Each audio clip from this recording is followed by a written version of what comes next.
In today's video, I'll show you how to make a decorative Christmas staircase garland. The first thing that you'll need is a base pine garland. I've already fluffed this garland and wrapped it with incandescent string lights before attaching it to the staircase with some heavy twine. Because of the weight these garlands can have after the addition of ornaments and floral, I suggest securing the garland with a few pieces of twine in each place. So next, I'm going to add some decorative red bows. If you'd like to see the simple technique I used to make my bows, you are welcome to check out my bow making video linked in the video description. After wiring the bows to the garland, I like to curl the ribbon tails and fluff the bows slightly as well.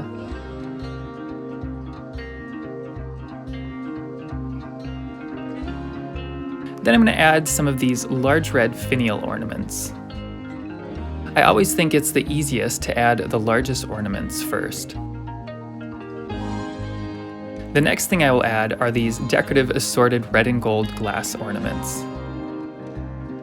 These have a great variety of different textures and designs, contrasting well with one another in an intriguing way. As you can see, I don't really start at one end of the garland and work toward the other, but rather, I add the ornaments to the whole garland, one type at a time. This way, I'm able to evenly space the ornament types on the garland and not accidentally run out of one type before reaching the other end.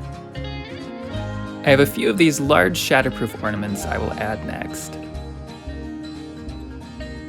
Then I have these neat gold glitter snowflake star ornaments to add.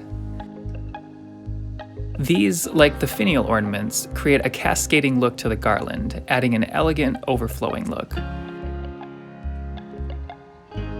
To fill in the design, I have a variety of red and gold shatterproof ornaments that I will apply to the garland next.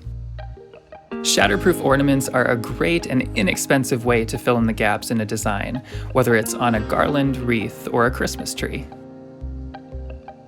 Next, I will add these gold glitter starburst ornaments. I think having a variety of sizes and shapes of ornaments adds more interest to the finished look.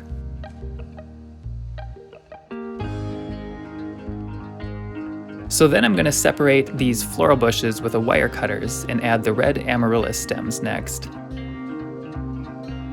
Amaryllis floral adds such an elegant look to Christmas decor, and it is often overshadowed by the popularity of poinsettias, so I thought it would be fun to use them this year. Next, I will tuck in a few gold leaves, branches, berries, and other stems from the floral bushes. Though the garland looks mostly complete, I am going to add one final addition, these glittering fern-like leaf stems. I love these because they add such a grand, sparkling look to the design.